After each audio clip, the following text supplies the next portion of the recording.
اور کون سا عمل اللہ کے نزدیک مردود ہوگا. مردود کا مطلب جو قبول نہیں ہوگا.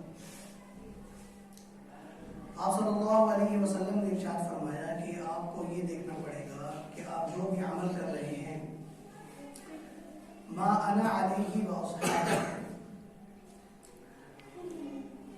تو فارمولہ یہ ہے کہ دیکھنا یہ ہے کہ وہ عمل نبی نے کیا ہے یا نہیں کیا. اگر وہ عمل نبی نے کیا ہے تو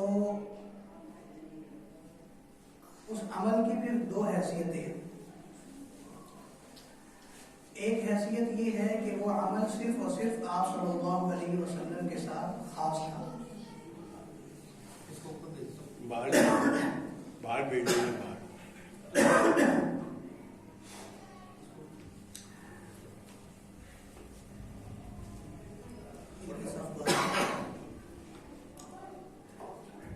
تو ایک عمل اگر آپ صلی اللہ علیہ وسلم نے کیا ہے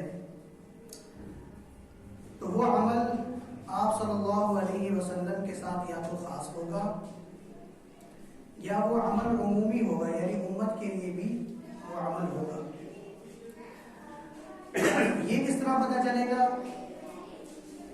تو فارمولے میں دوسرا نام جو آپ صلی اللہ علیہ وسلم نے پیش کیا وہ ہے وَأَصْحَابِي، کہ دیکھنا یہ پڑے گا کہ نبی کے بعد نبی والے اعمال صحابہ نے کون کون سے کیے ہیں اور کون کون سے نہیں کیے.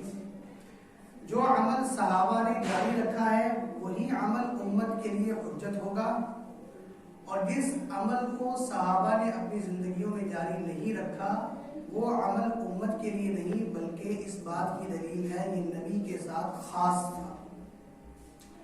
لیکن اس کی بہت ساری دلائل ہیں. رسول اللہ صلی اللہ علیہ وسلم نے حبشہ کا بادشاہ تھا نجاشی، آپ صلی اللہ علیہ وسلم نے روایات میں آتا ہے کہ ان کا جب یہ فوت ہوئے، کیونکہ یہ حبشہ میں تھے اور نبی کہاں تھے؟ مدینہ میں، تو آپ صلی اللہ علیہ وسلم نے ان کا نماز جنازہ پڑھا غائبانہ نماز جنازہ. یعنی جنازے کے لیے شرط یہ ہے کہ جس میت کا جنازہ آپ پڑھ رہے ہیں وہ میت آپ کے سامنے کیا ہو؟ حاضر ہو. جب آپ نیت کرتے ہیں تو کیا کہتے ہیں؟ دعا واسطے حاضر اس میت کے، کہ ہم جو دعائے مغفرت کر رہے ہیں کون سی میت کے لیے؟ جو اس وقت ہمارے سامنے موجود ہے. تو میت کا موجود ہونا سامنے کیا ہے؟ ضروری ہے. لیکن آپ صلی اللہ علیہ وسلم نے نماز جنازہ پڑھا تو میت حبشہ کے بادشاہ نجاشی کی سامنے موجود نہیں تھی. اب جب میت موجود نہیں ہے تو پھر نماز جنازہ کیسے ہو گیا؟ آپ نے دیکھا ہوگا پاکستان میں بعض لوگ غائبانہ نماز جنازہ پڑھتے ہیں. حالانکہ شریعت کی تعلیم نہیں ہے کہ غائبانہ، شریعت کی تعلیم یہ ہے، دین یہ کہتا ہے، اسلام کا حکم یہ ہے کہ جنازہ تب ہوگا جب میت کیا ہوگی؟ حاضر. اگر میت موجود نہیں ہے تو نماز جنازہ پڑھنے کی ضرورت نہیں ہے، یہ حکم ہے. لیکن آپ نے دیکھا ہوگا کہ کئی جگہوں پر نماز جنازہ غائبانہ ہو رہا ہوتا ہے، میت موجود نہیں ہے یا وہ کہیں باہر کے ملک میں فوت ہو گئے، تو ان کی محبت اور عقیدت میں ان کا نماز جنازہ پڑھا جاتا ہے. تو ہمارے نزدیک یہ نماز جنازہ جائز نہیں ہے، غائبانہ نماز جنازہ. اس کی وجہ یہ ہے کہ شرط یہ ہے کہ میت کیا ہو؟ حاضر ہو. اب آپ ان سے پوچھیں گے نا کہ جو لوگ پڑھتے ہیں کہ آپ کیوں پڑھتے ہیں، تو وہ دلیل دیں گے کہ رسول اللہ صلی اللہ علیہ وسلم نے نماز جنازہ پڑھا ہے حبشہ کے بادشاہ نجاشی کا، کہ جو وہاں پر موجود تو نہیں تھے لیکن نبی نے جنازہ ان کا پڑھا ہے. تو دیکھیں اب یہ عمل امت کے لیے جائز ہے یا نہیں ہے، یعنی امت کے لیے بھی یہ عمل کرنا، امت بھی عمل کرے گی اس پر یا نہیں کرے گی. یہ کس طرح پتہ لگے گا؟ اب نبی کا عمل تو آ گیا نا ایک، کہ آپ صلی اللہ علیہ وسلم نے عمل کیا ہے کہ جنازہ آپ نے غائبانہ پڑھا ہے، یہ عمل امت تک پہنچ گیا حدیث کے ذریعے سے.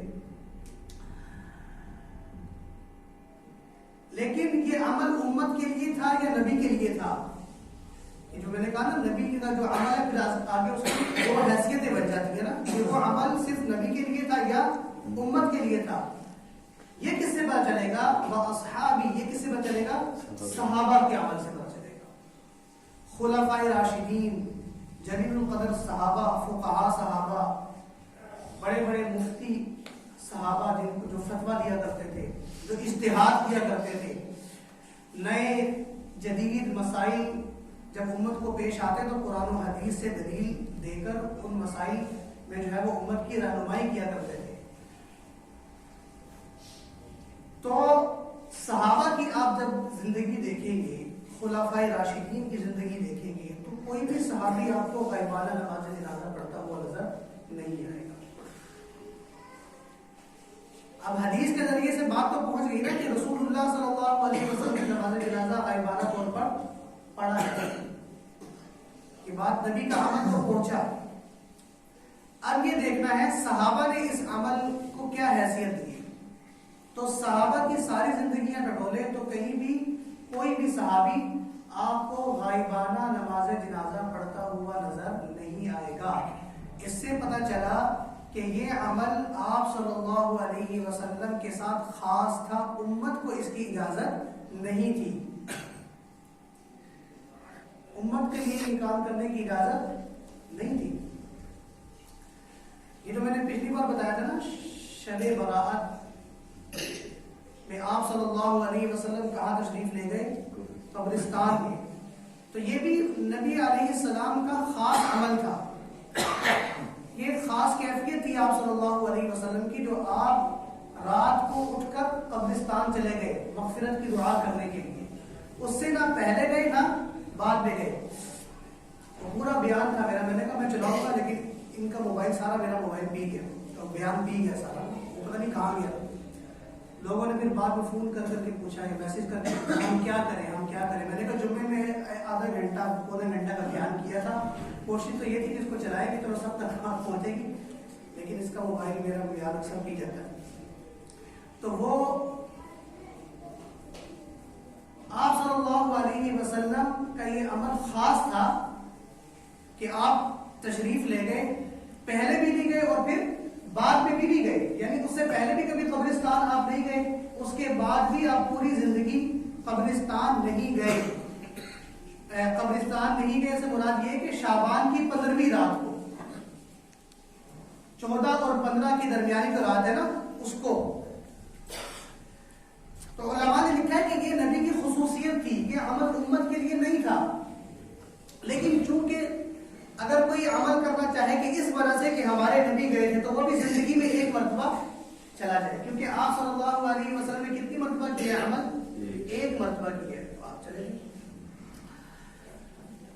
تو صحابہ کا عمل دیکھا ہم نے، تو کوئی بھی صحابی اس طرح کے عمل کو اپنی زندگی میں جاری نہیں رکھ رہا. اس سے پتہ چل رہا ہے کہ یہ عمل امت کے لیے نہیں تھا. ما انا علیہ واصحابی، دیکھنا یہ پڑے گا کہ نبی جو عمل کر رہے ہیں، نبی کے وصال کے بعد، دنیا سے جانے کے بعد وہ عمل صحابہ نے کیا ہے یا نہیں کیا. اگر وہ عمل صحابہ نے کیا ہے تو وہ عمل ہم نے بھی کرنا ہے. اگر وہ عمل صحابہ نے نہیں کیا تو وہ عمل امت نے نہیں کرنا، بلکہ وہ عمل نبی کے ساتھ خاص تھا. صرف اور صرف نبی کو اجازت تھی اس کی. سمجھ گئے نا کتنا آسان فارمولہ دیا دین پر عمل کرنے کے لیے. اب سارے وہ ذرائع ہی نبی علیہ السلام نے ختم کر دیے بیچ میں سے نا، کہ کوئی کہے کہ بھئی اس طرح بھی ہو سکتا ہے، اس طرح بھی ہو سکتا ہے. اپنی رائے کو بیچ میں داخل کرنے کے جتنے بھی ذریعے تھے وہ سارے کے سارے اس فارمولے کے ذریعے سے کیا ہو گئے؟ ختم ہو گئے. کہ کوئی بھی اب اپنی طرف سے کسی بھی عمل میں رائے پیش کرنے کا حقدار رہا ہی نہیں ہے. ہاں بعض کچھ ایسے مسائل ہوتے ہیں جو صحابہ کی زندگیوں میں ان کا عملی وجود ہی نہیں تھا. صحابہ کی جو زندگیاں گزری اس کے اندر اس کا عملی دیکھو نا، جیسے بینکنگ کے مسائل ہیں، انشورنس کے مسائل ہیں، ٹھیک ہے، اور آج کے جو نئے کاروبار بزنس ایجاد ہو گئے ہیں ان کے مسائل ہیں. تو اب بینک کا جو وجود ہے وہ تو صحابہ کے دور میں نہیں تھا نا، نہ ہی آپ صلی اللہ علیہ وسلم کے دور میں تھا، لیکن اب ایک بینکنگ کا ایک عمل جو ہے پوری دنیا کے اندر رائج ہے. تو اب اس میں حلال اور حرام، جائز اور ناجائز، صحیح اور غلط، یہ کس طرح پتہ چلے گا؟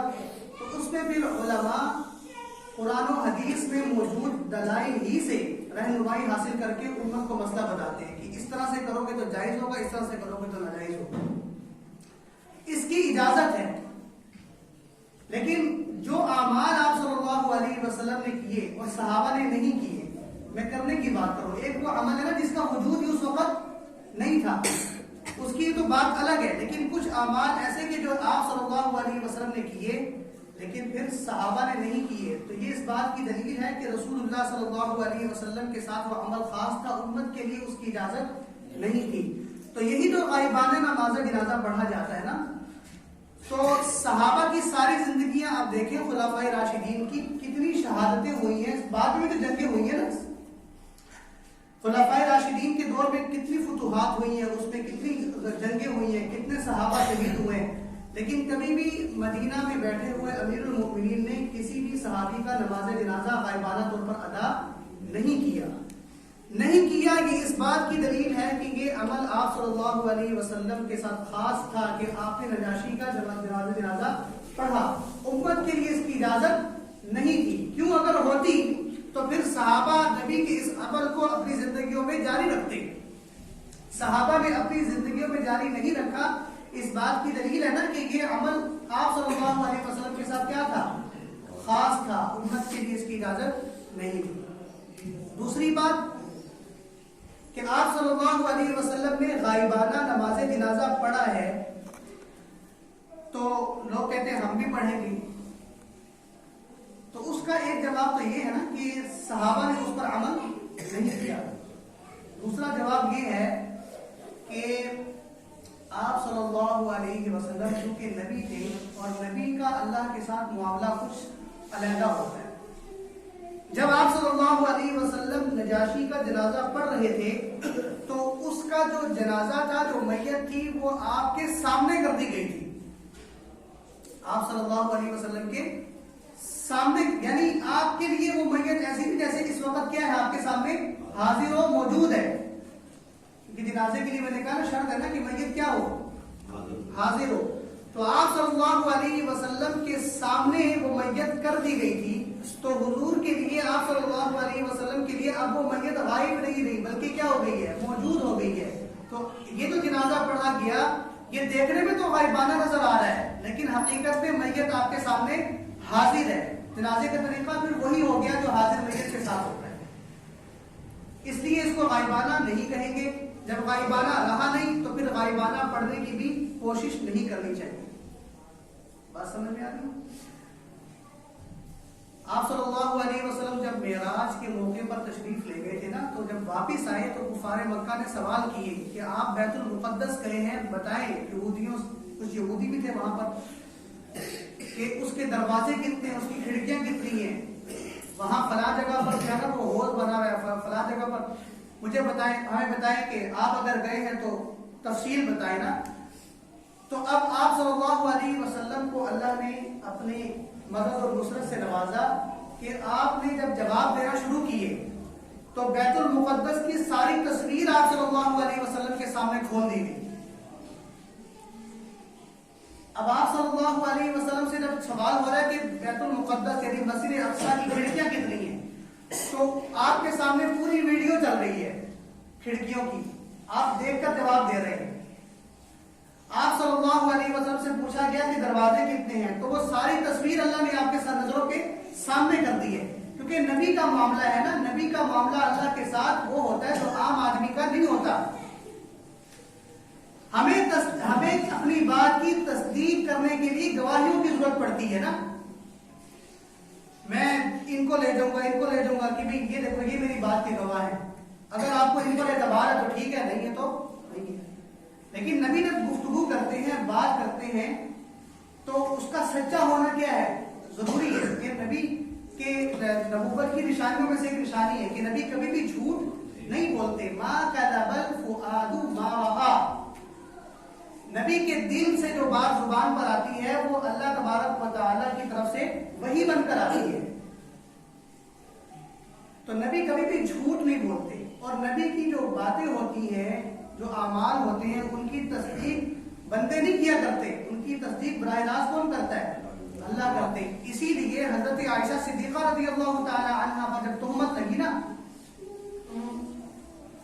حضرت عائشہ صدیقہ رضی اللہ تعالی عنہ پر جب تہمت لگی تو 18 آیات قرآن مجید میں نازل ہوئی حضرت عائشہ کی تطہیر اور پاکیزگی میں۔ حالانکہ صحابہ کی گواہی آپ صلی اللہ علیہ وسلم کے لیے کیا تھی؟ کافی تھی۔ ابو بکر صدیق جو صدیق بنے ہیں، یہ واقعہ معراج کی تصدیق کرنے کی وجہ سے ان کو لقب ملا تھا۔ ابو جہل نے جب کہا نا کہ تمہارے نبی نے ہمیں بتایا کہ راتوں رات اللہ مجھے آسمانوں پر لے گئے، جنت جہنم دکھائی، تو ابو بکر کے پاس ابو جہل آ گیا اور کہنے لگا تمہیں پتہ ہے تمہارے نبی نے ایک اور دعویٰ کیا ہے۔ اس نے کہا کیا؟ آپ نے فرمایا کیا دعویٰ کیا ہے؟ کہا کہ وہ یہ کہہ رہے ہیں کہ مجھے راتوں رات اللہ آسمانوں پر لے گئے، پھر آسمانوں پر جنت جہنم کی سیر کروائی، اللہ کا دیدار کیا، میں نے ساری دنیا کے عجائب و غرائب دیکھے ہیں۔ تو ابو بکر صدیق نے کیا فرمایا کہ آپ نے اپنے کانوں سے سنا ہے نبی کی زبان سے یہ الفاظ؟ تو اس نے کہا میرے سامنے آ کر انہوں نے یہ کہا ہے۔ تو فرمایا کہ پھر مجھے نبی سے پوچھنے کی ضرورت نہیں ہے، میں آپ صلی اللہ علیہ وسلم کی بات کی تصدیق کرتا ہوں۔ تو جب آپ صلی اللہ علیہ وسلم تک کی بات پہنچی تو آپ کی جب ملاقات ہوئی تو آپ نے فرمایا کہ ابو بکر میں نے نہ تمہیں بتایا نہ تم نے مجھے جاتے ہوئے دیکھا، تو تم نے تصدیق کیسے کر دی؟ فرمایا یا رسول اللہ آپ نے یہ بتایا کہ اللہ ہے، ہم نے اللہ کو بھی نہیں دیکھا تھا تو ہم نے تصدیق کر دی۔ آپ نے کہا میں اللہ کا نبی ہوں، ہم نے عیسیٰ کو نہیں دیکھا، موسیٰ کو نہیں دیکھا، لیکن آپ نے کہا ہم نے مان لیا۔ آپ نے فرمایا نیک اعمال کرو گے تو جنت ہے، برے اعمال کرو گے تو جہنم ہے، ہم نے نہ جنت دیکھی ہے نہ جہنم دیکھی ہے، لیکن آپ نے بتایا تو ہم نے کیا کر لی؟ مان لیا، ایمان لے آئے۔ لہٰذا جب آپ نے کہہ دیا نا کہ اللہ مجھے راتوں رات لے گئے اور پھر اللہ نے واپس زمین پر بھی مجھے اتار دیا، تو ہمارے لیے بس آپ کی زبان سے یہ کہہ دینا کافی ہے، ہمیں تصدیقات میں پڑھنے کی ضرورت نہیں ہے۔ تو پھر نبی نے فرمایا انت صدیق وعتیق من النار، آپ امت کے صدیق ہیں اور اللہ آپ کو جہنم سے آزاد کر رہے ہیں۔ تو نبی کی بات کی گواہی کے لیے بندوں کی ضرورت نہیں پڑتی، کس کی ضرورت پڑتی ہے؟ اللہ خود گواہی دے رہا ہے۔ آپ صلی اللہ علیہ وسلم کی زوجہ مطہرہ کی تطہیر میں اللہ کی، حالانکہ حضرت عمر نے ارشاد فرمایا تھا یا رسول اللہ آپ اللہ کے نبی ہیں، اور مجھے بتائیں کہ حضرت عائشہ کا آپ کا جو نکاح ہوا ہے یہ اللہ کی وحی کی وجہ سے ہوا ہے نا؟ اللہ نے آپ کو کہا تھا؟ فرمایا جی۔ فرمایا تو پھر کسی قسم کی شک کرنے کی گنجائش باقی نہیں رہتی۔ سبحانک ھذا بہتان عظیم، یہ آپ ہماری والدہ یعنی ہماری جو ماں ہے، آپ کی جو زوجہ ہے، ان پر بہت بڑا کیا ہے؟ بہتان ہے۔ لیکن پھر بھی اللہ تبارک و تعالیٰ نے قرآن کے اندر آیات نازل فرمائی نبی کی بات، نبی کی تصدیق کے لیے، گواہی کے لیے۔ تو میں کیا عرض کر رہا تھا کہ آپ صلی اللہ علیہ وسلم کا وہ عمل ہمارے لیے حجت ہوگا جو کس نے کی ہے؟ صحابہ نے کی ہے، اس کے علاوہ ہمارے لیے کوئی عمل حجت نہیں ہوگا۔ اس لیے بہترین طریقہ اور راستہ کیا ہے دین پر عمل کرنے کے لیے؟ ایک تو یہ ہے کہ میں اپنی طرف سے کوئی عمل شروع کر دوں، اور ایک یہ ہے کہ میں کسی مولوی صاحب کی بات پر جو ہے نا وہ لبیک کہنا شروع کر دوں۔ تو جب قرآن و حدیث ہمارے سامنے موجود ہے اور اس قرآن و حدیث میں پورا ڈیٹا موجود ہے، پوری تفاصیل موجود ہے، تو پھر ہم یہ کیوں نہیں دیکھتے کہ بھئی یہ جو عمل ہمیں سکھایا جا رہا ہے یا جس کے کرنے کی تلقین و ترغیب دی جا رہی ہے، یہ عمل صحابہ کے درمیان میں، نبی کے درمیان میں کیسا تھا؟ تو ما انا علیہ و اصحابی، اگر نبی نے کیا ہے تو پھر صحابہ نے کیا ہے یا نہیں کیا؟ اگر صحابہ نے کیا تو نبی کا وہ عمل امت کے لیے کیا ہوگا؟ حجت ہوگا، ہم اسی پر عمل کریں گے۔ تو جب آپ کے نزدیک آپ کے پاس یہ فارمولہ آ جائے گا نا، پھر نہ آپ کو معراج کے موقع پر آپ نے کیا کرنا ہے، آپ کو نہ اس کی سوال کرنے کی ضرورت پڑے گی کسی سے۔ شب برات آ گئی، پھر آپ نے کیا کرنا ہے، نہ آپ کو اس کی ضرورت پڑے گی کرنے کے لیے، پوچھنے کے لیے۔ رمضان آ گیا، شب قدر آتی ہے، شب قدر میں بھی لوگ مختلف چیزیں جو ہے وہ عبادات کے جو ہے نا وہ طور پہ کر رہے ہوتے ہیں۔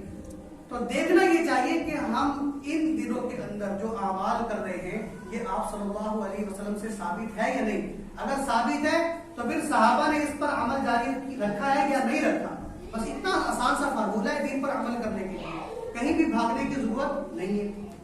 اور پھر کسی بھی عمل کے باطل ہونے کے لیے یہی کافی ہے کہ یہ جو عمل ہو رہا ہے یہ آپ صلی اللہ علیہ وسلم سے ثابت نہیں ہے، صحابہ نے اپنی زندگیوں میں کیا نہیں ہے، لہٰذا یہ عمل کیا ہے؟ باطل ہے۔ اس عمل کو کرو گے تو گناہ سر پہ پڑے گا، گردن پہ ہو جائے گا، گناہ کا ثواب نام کی کوئی چیز ملنے والی نہیں۔ تو یہ پچھلا بیان تھا تو میں نے پورا کیا۔ دوسری بات یہ ہے، قرآن مجید کی اگلی آیت یہ کہہ رہی ہے ان الذین یحبون ان تشیع الفاحشہ، مسلمانوں کو اس بات کی تلقین کی گئی ہے کہ خبردار کسی بھی فحاشی کو پھیلانے کا ذریعہ نہ بنے۔ دیکھیں آج فحاشی کو پھیلانے کے ذرائع بہت سارے ہیں اور لوگ اس کو پھیلانے کا ذریعہ بنتے ہیں۔ میں والدین سے یہ کہتا ہوں کہ آپ کے جو بچے ہیں نا جو موبائل استعمال کرتے ہیں، آپ کو کیسے پتہ لگے گا کہ آپ کا بچہ موبائل کا صحیح استعمال کر رہا ہے یا غلط استعمال کر رہا ہے؟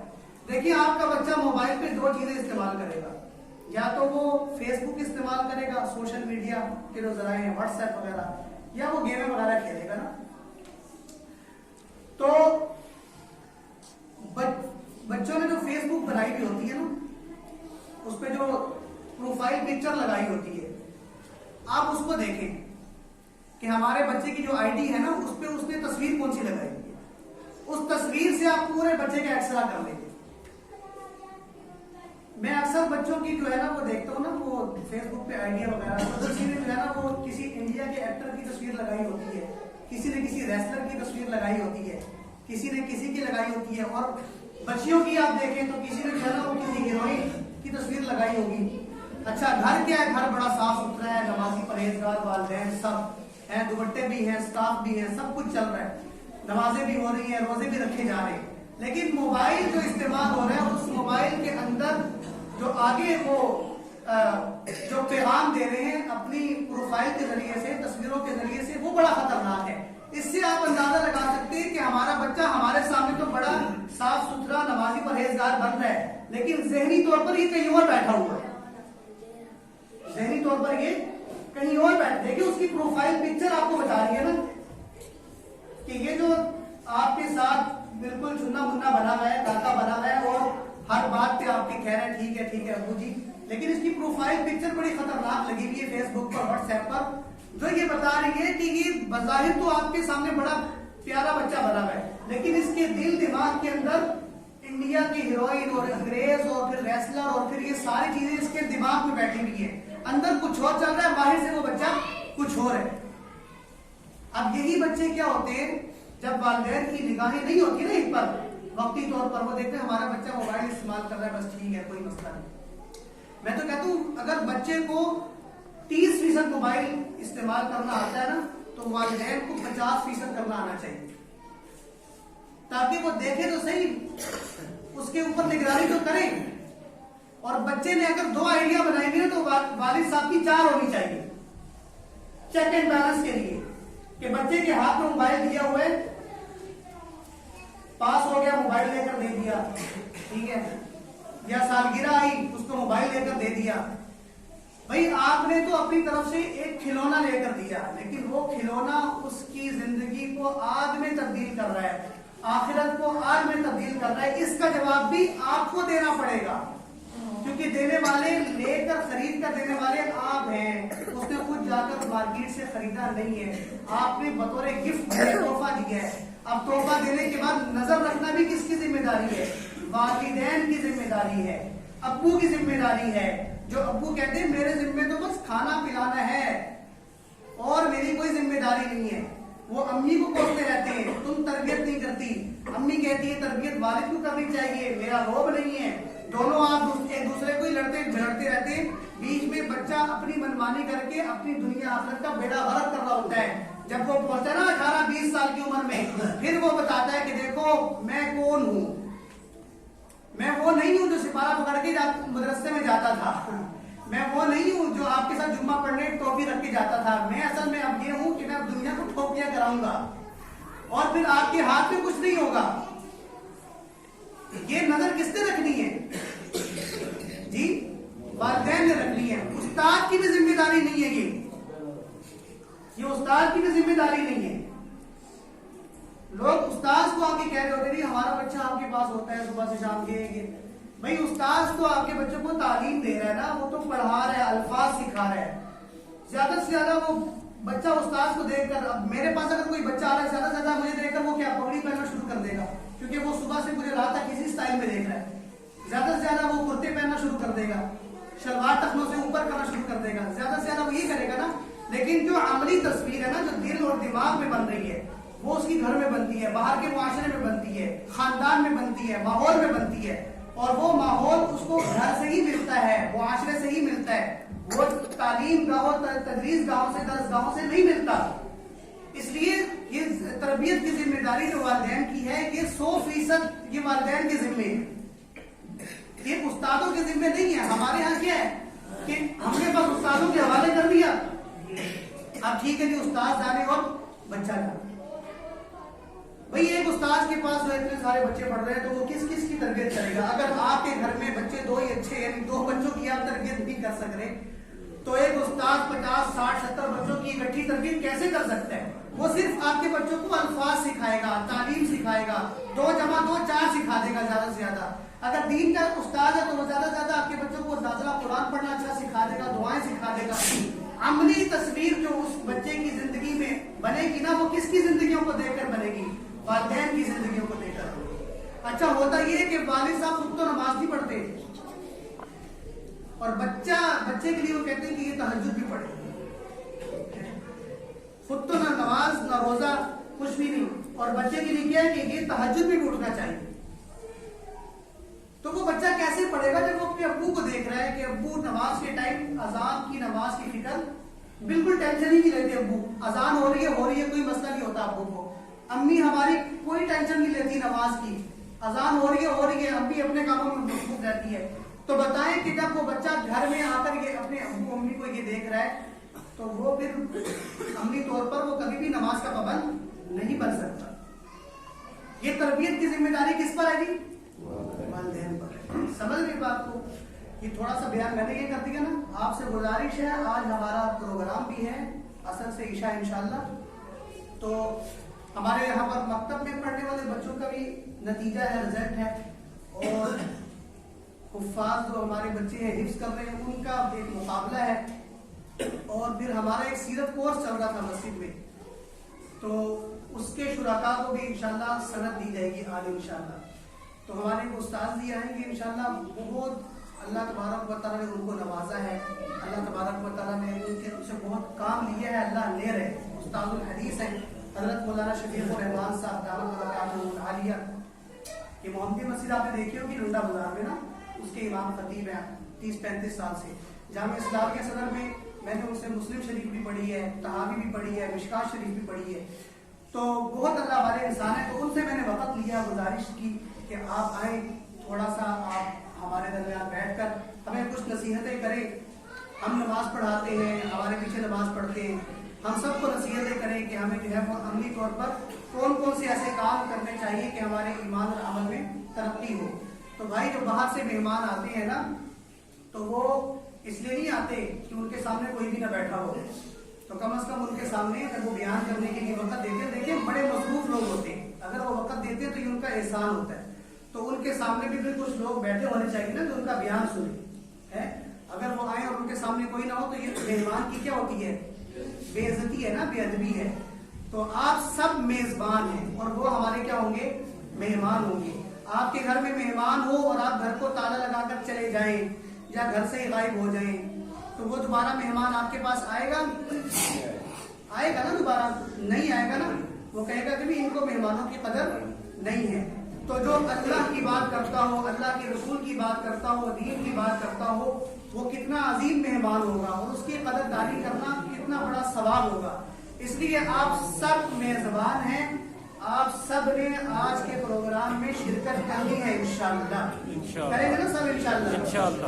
اصل سے مغرب ہے، کوئی نہیں. اگر آپ 1-2 گھنٹے بیٹھ لیں گے آج تو کوئی اتنا بڑا مسئلہ نہیں ہوگا. پاکستان کے مسائل ویسے کے ویسے ہیں، آپ کے بیٹھنے سے حل نہیں ہوں گے. البتہ جو جنت جہنم کا مسئلہ ہے انشاءاللہ اللہ کرے کہ وہ حل ہو جائے. مغفرت کا مسئلہ ہے، اللہ کرے مسجد میں بیٹھنے سے وہ حل ہو جائے. قبر کا مسئلہ ہے، اللہ کرے کہ نیک لوگوں کی صحبت میں بیٹھنے سے وہ حل ہو جائے. دنیا کے مسئلے تو چلتے رہیں گے. اصل مسئلہ کون سا ہے؟ قبر کا، آخرت کا مسئلہ ہے، مغفرت کا مسئلہ ہے. تو یہ جو دینی حلقے، دینی مدارس قائم کی جاتی ہیں، یہ دراصل آخرت کے مسئلے کو حل کرنے کے لیے قائم کی جاتی ہیں. لہذا آپ سب سے گزارش ہے کہ آپ آج کے پروگرام کا میزبان میں یا صدر صاحب نہیں ہیں، آپ سب ہیں. آپ سب نے شرکت کرنی ہے. بچوں کو انعام ملیں گے، بچوں کی حوصلہ افزائی ہوگی. دیکھو نا پنڈی اسٹیڈیم میں کتنے لوگ 2-3 گھنٹے کا میچ دیکھنے کے لیے جاتے ہیں. صرف کھلاڑیوں کی چھکے مارنے پہ تالیاں بجاتے ہیں، ان کی حوصلہ افزائی ہوتے. وہ کھلاڑی بعد میں عوام سے سلام بھی نہیں کرتے جن کی حوصلہ افزائی کے لیے آپ جا رہے ہوتے ہیں. سیکیورٹی گارڈ آپ کو دھکا دے کے مارتے ہیں. آپ کو ان کے ساتھ ایک سیلفی لینے کی بھی اجازت نہیں ہے. پھر بھی ٹکٹ خرید کر آپ اسٹیڈیم بھر دیتے ہیں کہ ہمارے کھلاڑی انہوں نے محنت کی ہے، ان کی حوصلہ افزائی ہو. ان کی تو حوصلہ افزائی ہو. اور الف لام میم، سورۃ الناس، سورۃ الفاتحہ، کلمہ طیبہ سیکھنے والے کی حوصلہ افزائی نہ ہو، اس سے بڑا ظلم اور زیادتی معاشرے میں اور نہیں ہے. تو یہ چھوٹے چھوٹے بچے ہیں، انہوں نے امتحان دیا، قرآن والے ہیں، دین سیکھ رہے ہیں، ان کی حوصلہ افزائی ہوگی. ہمارے یہاں پر بیٹھنے سے آخرت میں بھی اس کا اجر انشاءاللہ ملے گا. اللہ تعالیٰ عمل کی توفیق نصیب فرمائے.